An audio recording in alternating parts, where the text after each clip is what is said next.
आप सभी का स्टडी एंड रिजल्ट्स में स्वागत है।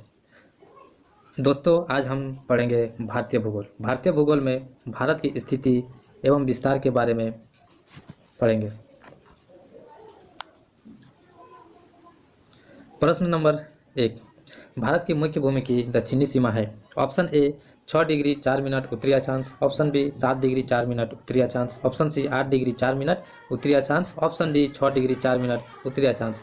तो इसका सही आंसर है ऑप्शन सी 8 डिग्री 4 मिनट उत्तरी अक्षांश। प्रश्न संख्या 2, भारतीय मानक समय आधारित है। ऑप्शन ए 80 डिग्री पूर्वी देशांतर पर, ऑप्शन बी 80 डिग्री पश्चिमी देशांतर पर, ऑप्शन सी 82 डिग्री 30 मिनट पूर्वी देशांतर पर, ऑप्शन डी 82 डिग्री 30 मिनट पश्चिमी देशांतर पर। तो इसका आंसर है ऑप्शन सी 82 डिग्री 30 मिनट पूर्वी देशांतर पर। अब प्रश्न संख्या 3, भारत की स्थलीय सीमा की लंबाई कितनी है।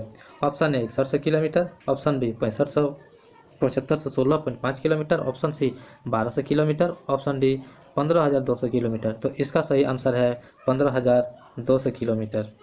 अब आगे पढ़ते हैं हम लोग प्रश्न संख्या 4 के पढ़ते हैं। संपूर्ण भारत के कितने प्रतिशत भूभाग पर पर्वत और पहाड़ियों का विस्तार पाया जाता है। तो इसका ऑप्शन ए है 10.7%, ऑप्शन बी 18.6%, ऑप्शन सी 29.3% और ऑप्शन डी 43.0%। तो दोस्तों, यहाँ पे कहा गया है कि संपूर्ण भारत के कितने प्रतिशत भूभाग पर पर्वत और पहाड़ियों का विस्तार, तो पर्वत और पहाड़ियों का विस्तार है ऑप्शन सी 29.3%। प्रश्न संख्या 5, द्वीपों सहित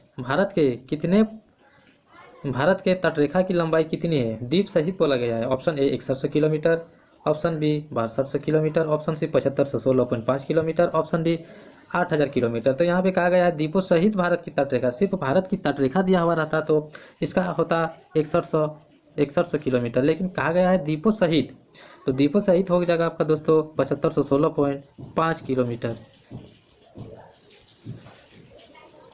अब प्रश्न संख्या 6, संपूर्ण भारत के कितने प्रतिशत भूभाग पर पठार का विस्तार पाया जाता है। यहाँ पे कहा गया है पठार का विस्तार। Option A 10.7%, option B 18.6%, option C 29.3%, option D 27.7%।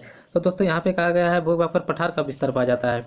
यहाँ पे कहा गया था पर्वत और पहाड़ियों का विस्तार, जिसमें हमने देखा था 29.3%, जबकि यहाँ पे कहा गया है पठार का विस्तार, तो पठार का विस्तार होगा 27.7%, उससे लगभग 2% कम पर्वत और पहाड़ से।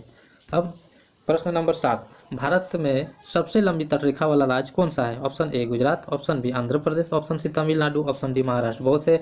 इसमें बहुत सारा कंफ्यूजन होता है, इसलिए आप अच्छे से याद करना कि इसका आंसर होगा ऑप्शन ए गुजरात।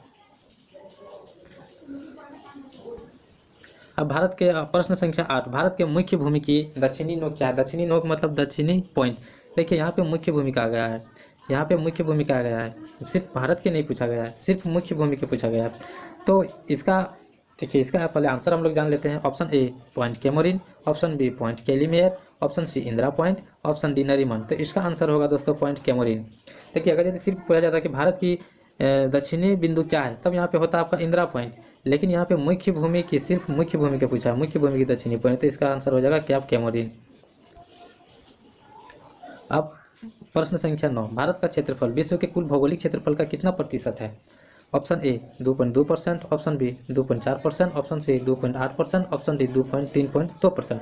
तो ये हम सभी जानते हैं कि